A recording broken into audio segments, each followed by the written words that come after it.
대한민국, 세계에서 가장 빠르게 늙어가는 나라입니다. 통계청 자료를 보면 놀랍습니다. 65세 이상 인구 비율이 2025년 기준 20%를 넘어섰습니다. 10년 후면 30%에 육박할 것으로 예측됩니다. 경제 논리로 생각해보면 간단합니다. 노인이 많아지면 노인을 위한 산업이 성장해야 합니다. 요양병원, 실버타운, 노인 의료 서비스. 수요가 폭발하니 공급도 늘어나고 돈도 벌리는 게 정상이죠.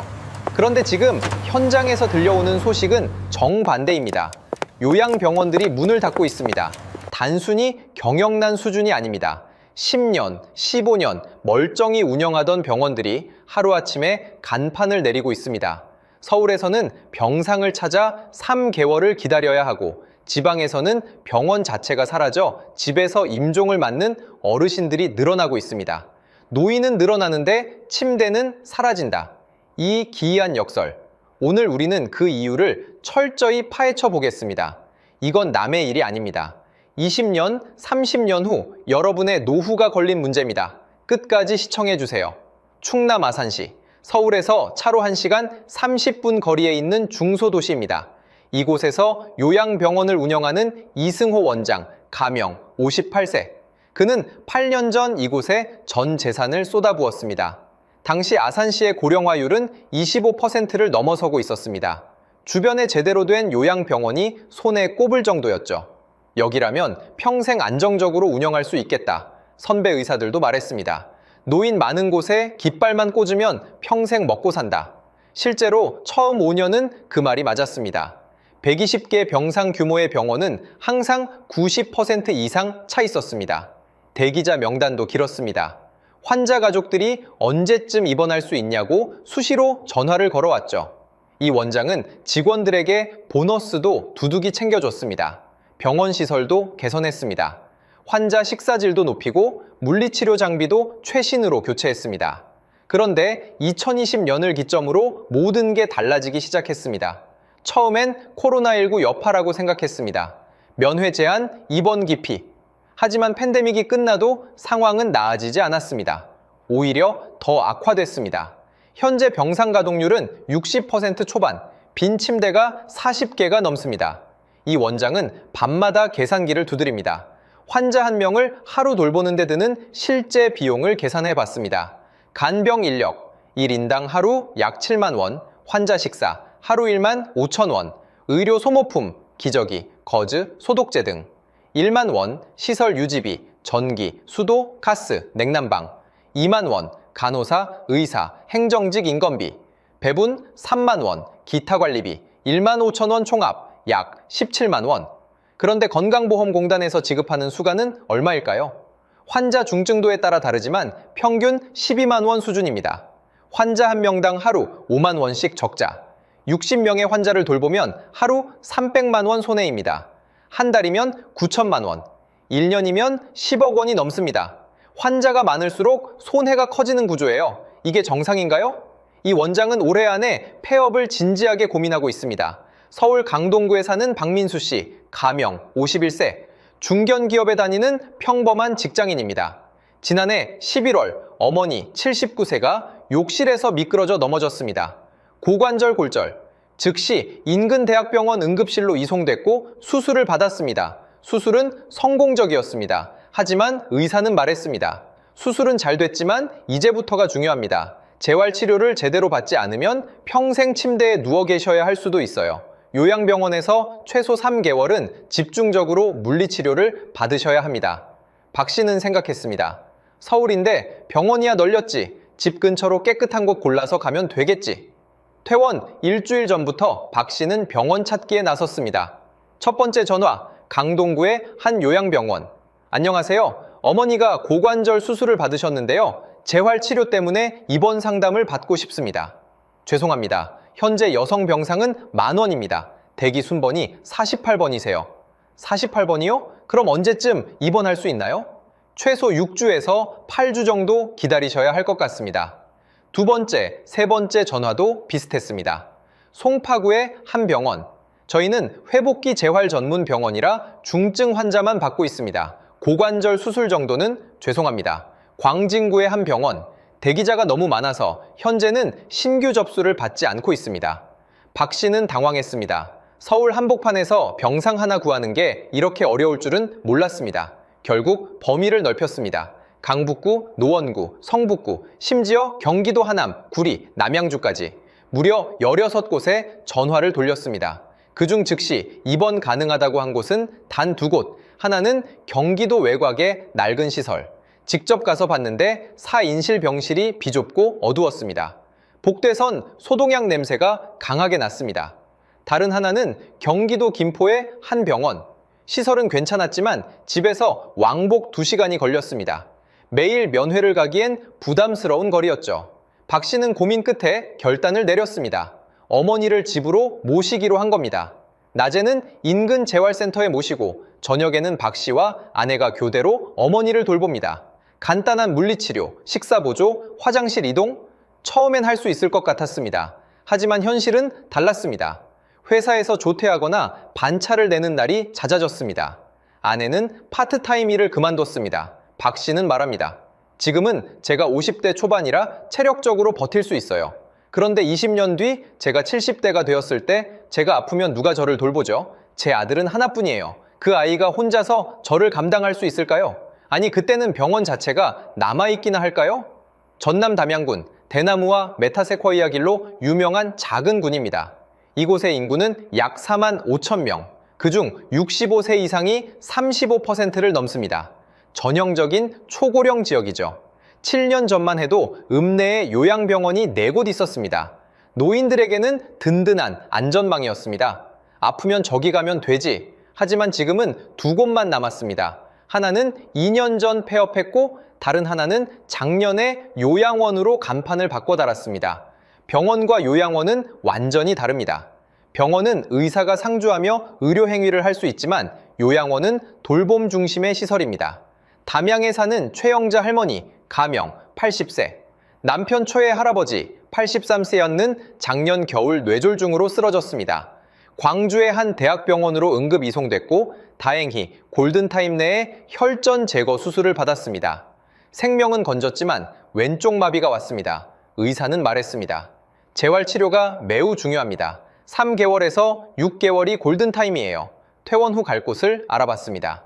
담양에 남은 요양병원 2곳은 모두 10,000원이었습니다.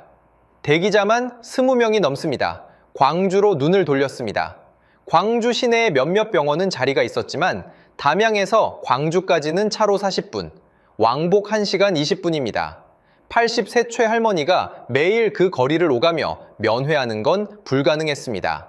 게다가 교통비, 식사비까지 생각하면 경제적 부담도 컸죠. 결국 최할아버지는 집으로 왔습니다. 전문적인 재활치료는 포기했습니다. 주 2회 방문 요양보호사가 찾아와 간단한 마사지와 관절 운동을 도와주는 게 전부입니다. 최할머니는 말합니다. 예전 같으면 읍내 병원에 모셨을 텐데 병원이 사라지니 우리 같은 노인들은 갈 데가 없어요. 젊은 사람들은 다 떠났고 남은 건 늙은이들 뿐인데 늙은이를 돌볼 병원마저 제 없으니 이게 나라냐 싶어요. 담양군청 관계자는 이렇게 말했습니다. 병원 폐업을 막을 방법이 없습니다. 사업자가 적자를 감당 못하면 문을 닫는 거죠. 군에서 보조금을 줄 수도 있지만 예산이 한정돼 있어요. 더 큰 문제는 의료 인력입니다. 젊은 의사 간호사가 이런 시골에 오려고 하지 않아요. 설령 온다 해도 오래 버티지 못하고 떠납니다.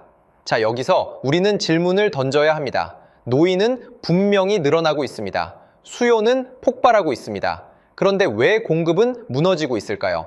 경제학 교과서로는 설명이 안 됩니다.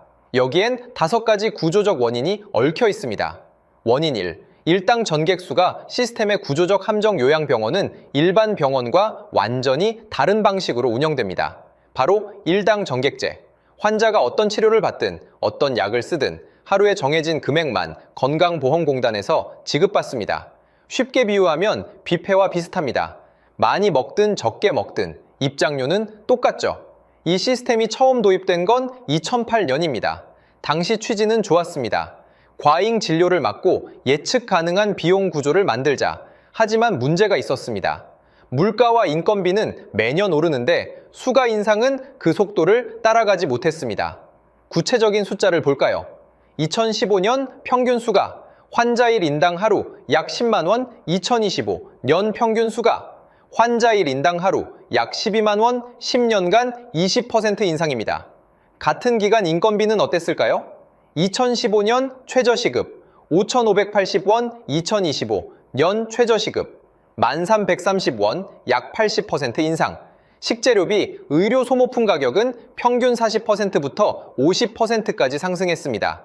전기세, 가스비 같은 공과금도 30% 이상 올랐죠. 결과적으로 병원들은 환자를 받으면 받을수록 적자가 누적되는 구조에 갇혔습니다. 한 요양병원 원장은 이렇게 말합니다. 수가가 원가를 못 따라가니 병원을 운영한다는 게 자선사업이 돼버렸어요. 제가 의사가 된 이유는 환자를 돕기 위해서지만 병원이 망하면 환자도 도울 수 없잖아요. 원인이 인력 비용의 폭발적 증가 요양병원의 가장 큰 비용은 사람입니다. 간병 인력, 간호사, 물리치료사, 영양사, 조리사, 시설관리 인력, 행정직원, 법적으로 정해진 최소 인력 기준이 있습니다. 환자 안전과 돌봄질을 유지하려면 이 기준을 반드시 맞춰야 하죠. 특히 간병 인력 문제가 심각합니다. 예전에는 간병사 1명이 환자 5에서 6명을 담당했습니다. 하지만 환자들의 중증도가 높아지면서 이제는 3에서 4명 담당도 버거운 상황입니다. 와상 환자, 누워만 있는 환자의 경우 체위 변경, 기저귀 교체, 식사 보조, 욕창 관리, 손이 정말 많이 갑니다. 간병사 1명당 연봉은 평균 3천만 원 수준입니다. 환자 60명 규모 병원이라면 간병 인력만 최소 15명은 필요합니다. 인건비만 4억 5천만 원입니다. 여기에 간호사, 의사, 물리치료사, 총 인건비는 연간 8억에서 10억 원에 달합니다. 반면 병원 수입은 환자 60명 곱하기 하루 12만 원 곱하기 365일은 연 26억 원 정도. 인건비, 식대, 관리비를 빼면 남는 게 거의 없거나 적자입니다. 한 간호사는 이렇게 말합니다. 저희도 일에 비해 급여가 적다고 느껴요. 그렇다고 병원이 우리 급여를 더 올려줄 여력도 없고 결국 젊은 간호사들은 대학병원이나 개인 병원으로 가려고 해요. 요양병원은 기피 대상이 됐습니다. 원인 3. 커뮤니티 케어 정책의 예상치 못한 역효과. 정부는 2019년부터 커뮤니티 케어 정책을 본격적으로 추진했습니다. 취지는 이렇습니다. 노인들을 병원에 가두지 말고 익숙한 집과 지역사회에서 돌봄을 받게 하자. 이념 자체는 훌륭합니다. 실제로 경증 환자의 경우 집에서 돌보는 게 정서적으로나 비용 면에서 더 나을 수 있습니다. 정부는 재택의료, 방문간호, 주간보호센터에 대규모 예산을 투입했습니다. 실제로 주간보호센터는 2018년 전국 4,200여 곳에서 2024년 6,800여 곳으로 60% 이상 증가했습니다. 방문 요양 서비스 이용자도 급증했죠. 그런데 이 정책이 요양병원 시장에 미친 영향은 정부가 예상한 것과 달랐습니다. 재택 돌봄 서비스가 확대되면서 상대적으로 가벼운 환자들은 병원 대신 집을 선택하기 시작했습니다. 병원비 내고 입원하는 것보다 집에서 주간보호센터 다니는 게 경제적이고 편하다. 결과적으로 요양병원에는 어떤 환자들이 남게 됐을까요? 중증, 고위험 환자들입니다. 치매 말기, 와상, 욕창, 경관, 영양코로 영양 공급. 이들은 돌봄 비용이 훨씬 높습니다. 24시간 집중 케어가 필요하고 사고 위험도 높죠. 하지만 수가는 똑같습니다. 경증이든 중증이든 일당 전객이니까요. 병원 입장에서는 리스크는 높아졌는데 수입은 그대로인 상황. 한 병원 관계자는 말합니다. 커뮤니티 케어 자체는 좋은 정책이에요. 하지만 병원 수가 체계가 함께 바뀌지 않으니 우리는 고위험 환자만 떠안게 됐습니다. 솔직히 말하면 이제는 환자를 선별하고 싶어요. 하지만 그럴 수도 없고 결국 적자만 커집니다. 원인 4. 극심한 양극화. 살아남는 병원 대 죽어가는 병원. 흥미로운 건 모든 요양병원이 망하는 건 아니라는 겁니다. 오히려 일부는 호황을 누리고 있습니다. 서울 송파구의 한 재활 전문 병원. 병상 가동률 95%, 대기자 200명 이상. 이곳의 1인실 비용은 하루 30만 원이 넘습니다. 그런데도 사람들이 줄을 섭니다. 비결은 무엇일까요? 바로 특화입니다. 이 병원은 일반적인 장기 요양이 아니라 회복기 재활에 올인했습니다.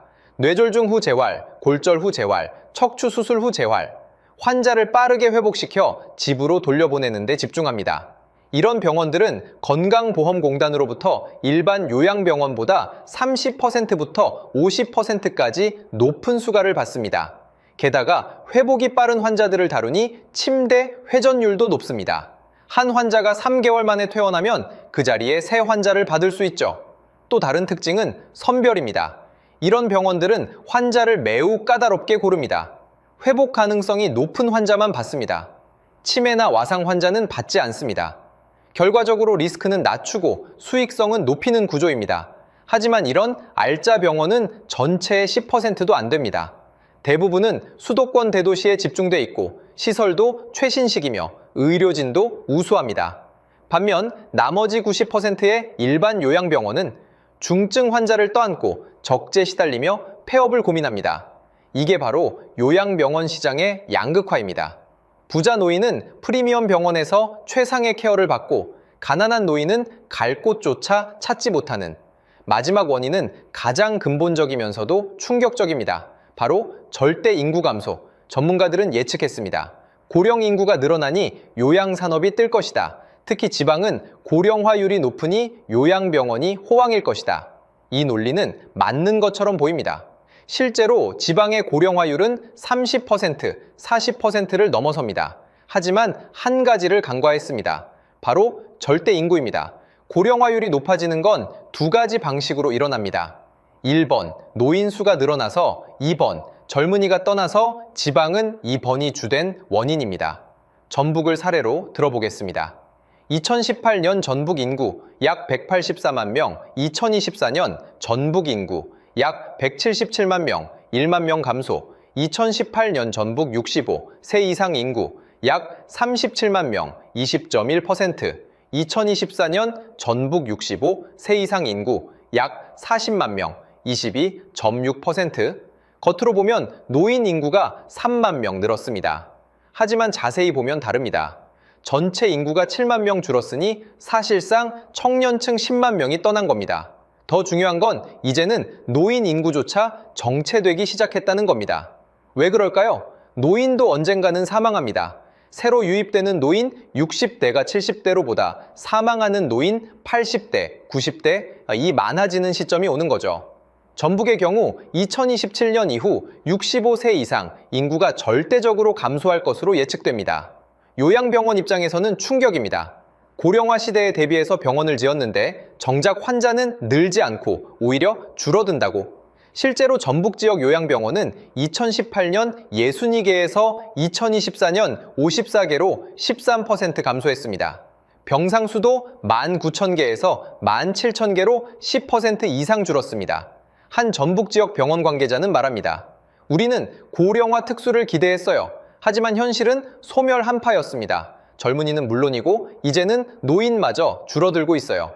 병원을 새로 짓겠다는 사람은 이제 없습니다. 오히려 어떻게 정리할까 고민하는 사람만 늘고 있습니다. 지금까지의 이야기, 산청의 적자병원, 서울의 병상전쟁, 담양의 의료 사막화, 전북의 인구 소멸, 이 모든 게 먼 나라 이야기처럼 느껴지시나요? 남의 일 같으신가요? 아닙니다. 이건 바로 여러분의 미래입니다. 잠깐 상상해 보세요. 2045년 당신이 70대가 되었을 때 지금 30대, 40대인 여러분, 20년 후 여러분은 60대, 70대가 됩니다. 그때 한국 사회는 어떤 모습일까요? 1인 가구 비율, 40% 이상 무자녀 가구, 30% 이상 형제자매가 없는 노인, 50% 이상 지금 70대, 80대 어르신들은 그나마 낫습니다. 자녀가 2명, 3명, 많으면 4명입니다. 형제끼리 돈을 모아 병원비를 낼 수도 있고 돌아가며 부모를 모실 수도 있죠. 하지만 여러분 세대는 다릅니다. 자녀가 1명, 아니면 0명, 형제도 1명 또는 0명. 만약 여러분이 뇌졸중으로 쓰러진다면, 만약 치매 진단을 받는다면, 만약 고관절이 부러진다면 누가 여러분을 돌볼까요? 자녀 1명에게 모든 걸 떠맡길 건가요? 그 아이의 인생은요? 그 아이도 직장을 다니고 자기 가정이 있을 텐데요? 그렇다면 병원에 입원하면 되지 않냐고요? 과연 그때 병원이 남아있을까요? 지금 추세대로라면 2045년 요양병원 수는 지금의 절반도 안 될 겁니다. 수도권에는 소수의 프리미엄 병원만 남고 일반 서민이 갈 만한 병원은 대기가 6개월, 1년입니다. 지방은 아예 병원 자체가 사라집니다. 돈이 있어도 침대가 없는 시대, 예약하려 해도 대기자가 수백 명인 시대. 이게 바로 전문가들이 경고하는 2040 돌봄, 대재앙 시나리오입니다. 간병 파산의 시대 설령병원에 입원한다 해도 문제는 남습니다. 바로 간병비입니다. 현재 간병비는 전액 본인 부담입니다. 하루 평균 12만 원부터 15만 원까지, 한 달이면 360만 원부터 450만 원까지입니다. 6개월 입원하면 2,160만 원부터 2,700만 원까지, 1년이면 4천만 원이 넘어갑니다. 중산층 가정도 1년 버티기 힘든 금액입니다. 게다가 여기에 병원비, 약값, 각종 소모품비까지 합치면 한 사람의 요양으로 가정 경제가 무너집니다. 간병 파산이라는 말이 괜히 나온 게 아닙니다. 20년 후 당신은 어디서 마지막을 맞이할 건가요? 서울도 대기가 6개월이고 지방은 병원이 아예 사라진 이 나라에서 당신은 마지막 20년을 어디서 어떻게 보내시겠습니까? 집에서 자녀에게 짐이 되며 지낼 건가요? 아니면 돈을 모아 프리미엄 시설에 들어갈 건가요? 그도 아니면 병을 방치한 채 외롭게 지낼 건가요? 이건 먼 미래의 가정이 아닙니다. 지금 당장 답을 준비하지 않으면 우리는 선택권조차 없는 비참한 노후를 맞이할 수도 있습니다. 여러분께 3가지 질문을 드리며 마무리하겠습니다. 1. 만약 내일 당장 부모님이 쓰러지신다면 여러분은 어느 병원으로 모실 계획이신가요? 2. 여러분이 사는 지역에서는 요양병원 부족이나 폐업 문제를 체감하고 계신가요? 3. 20년 후 여러분 자신이 아프게 되면 누가 어디서 여러분을 돌볼 거라고 생각하시나요? 댓글로 여러분의 생각과 경험을 나눠주세요. 여러분의 이야기가 누군가에게는 큰 도움이 될 겁니다. 그리고 이 영상이 조금이라도 도움이 되셨다면 구독과 좋아요 부탁드립니다. 많은 사람들이 이 문제의 심각성을 알아야 변화가 시작될 수 있습니다. 여러분의 부모님, 그리고 여러분 자신의 미래를 위해 이 영상을 공유해주세요. 다음 영상에서 또 뵙겠습니다. 감사합니다.